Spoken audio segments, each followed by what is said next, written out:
Online gaming પ્લેટફોર્મથી મિત્રતા કરી અપહરણનો પ્રયાસ થયો છે।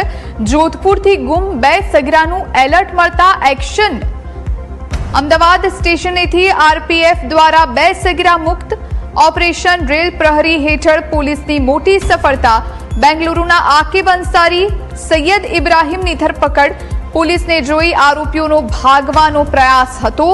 ટ્રેનમાંથી ફેંકેલો આરોપીનો મોબાઈલ આણંદથી રિકવર કરાયો છે। કોલ અને ડેટાના આધારે અન્ય આરોપીની પણ ધરપકડ કરવામાં આવી। લગ્નના ઈરાદે સગીરાઓને બેંગલુરુ લઈ જવાનું કાવતરું હતું। સગીરાઓની ઓળખ છુપાવવા નકલી ઓળખપત્રો પણ બનાવ્યા હતા।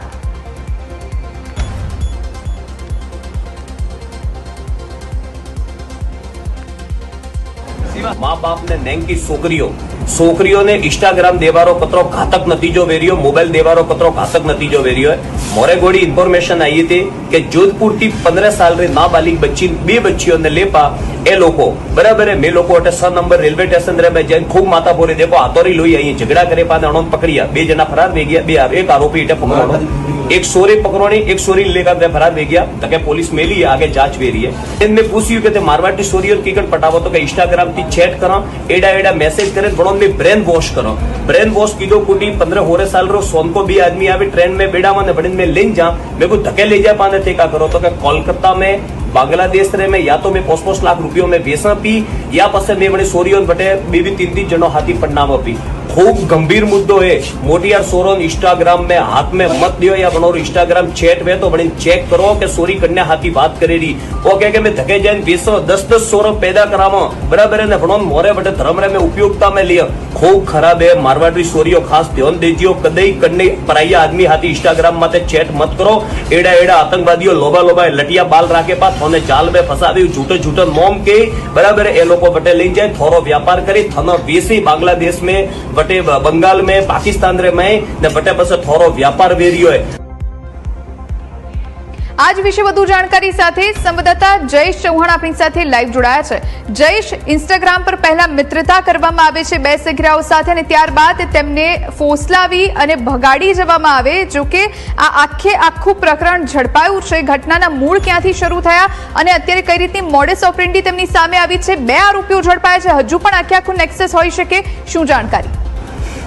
જોઈ ચોક્કસથી જે ઘટના સામે આવી છે ને તે ઘટના સામે આવ્યા બાદ જે પ્રકારની વિગતો મળી રહી છે તેના ઉપરથી આ જે બાબત છે તે ખૂબ જ ગંભીર હોય તે પ્રકારનું લાગી રહ્યું છે।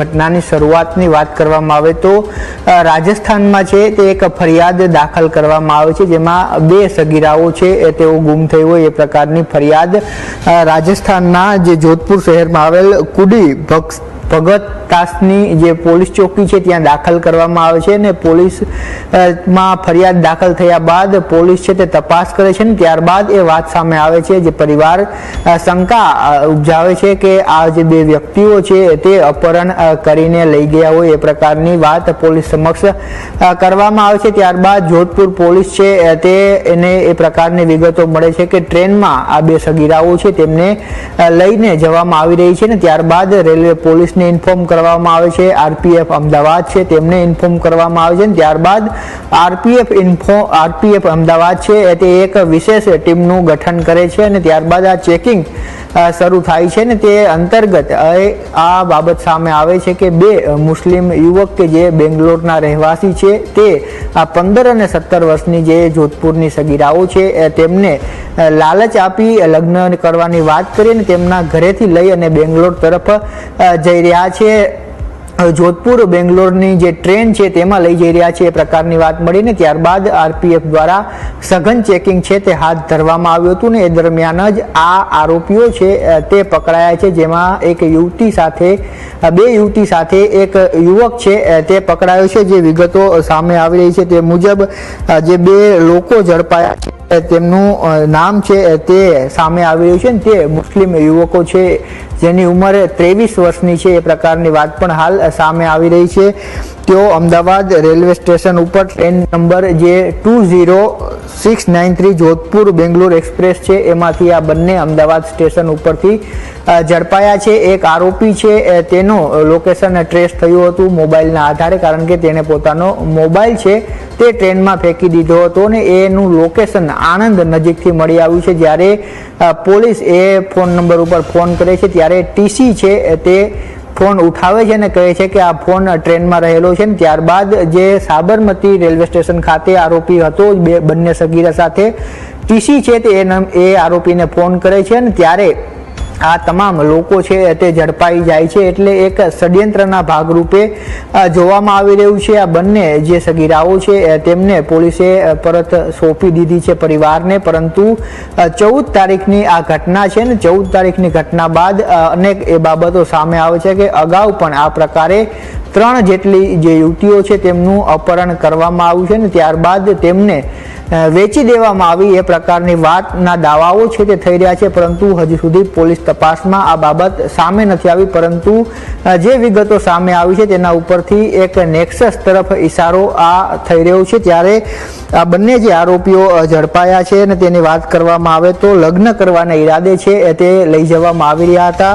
સાથે સૌથી મહત્વની બાબત એ છે કે જે બંને મુસ્લિમ યુવકો પકડાયા છે તેમાંથી એક પાસે આર્યન નામનું જે ડુપ્લિકેટ આધાર કાર્ડ છે તે પણ બનાવવામાં આવ્યું હતું. તેની સાથે આ જે બંને સગીરાઓ છે તેમના પણ ડુપ્લિકેટ આધાર કાર્ડ બનાવવામાં આવ્યા એ વાત પોલીસ સમક્ષ ખુલી છે. ફોનનો ડેટા છે તે ડિલીટ કરવામાં આવ્યો હતો, તે હવે પોલીસ રિકવર કરી રહી છે ને તેમાં આ તમામ જે નકલી આધાર કાર્ડ છે તે મળી આવ્યા છે. બંને જે આરોપીઓ પકડાયા છે તે બેંગ્લોરના રહેવાસી છે, જેનું એકનું નામ આકિબ અંસારી અને સૈયદ ઇબ્રાહીમ છે. તે આ બંનેના નામ અત્યારે સામે આવી રહ્યા છે. ત્યારે હવે પોલીસ છે તે વધુ તપાસ એ કરી રહી છે કે અગાઉ આ પ્રકારની કોઈ હરકતો કરવામાં આવી હતી કે કેમ. જે વિગત મળી રહી છે તે મુજબ આ એક નેક્સસ તરીકે ચાલે છે અને જે દાવાઓ કેટલાક લોકો કરી રહ્યા છે તે મુજબ 8 થી 10 લાખમાં આ સગીરાઓ છે તેમને વેચી દેવામાં આવે છે એ પ્રકારની વાત પણ કરવામાં આવી રહી છે. ત્યારે ઇન્ટરનેટના માધ્યમથી આ બંને યુવકો છે તે આ બંને સગીરાઓના